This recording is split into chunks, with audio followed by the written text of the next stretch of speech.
নামাজ ভঙ্গের কারণ 19টি। নামাজে অশুদ্ধ পড়া, নামাজের ভিতর কথা বলা, কোন লোককে সালাম দেওয়া,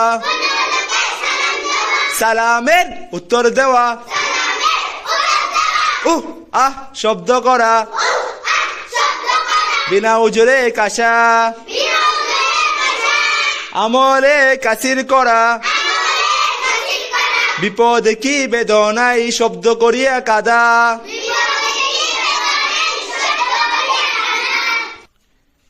তিন তাসবিহ পরিমাণ সতর খুলিয়া থাকা,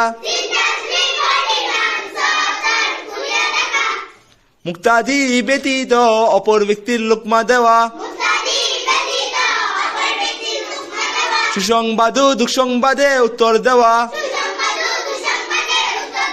নাপাক জায়গায় সিজদা করা, কেবলা দিক হইতে সিনা ঘুরিয়ে যাওয়া, নামাজে কোরআন শরীফ দেখিয়ে পড়া, নামাজে শব্দ করিয়া হাসা, নামাজে সাংসারিক কোনো বিষয় প্রার্থনা করা, হাসির উত্তর দেওয়া,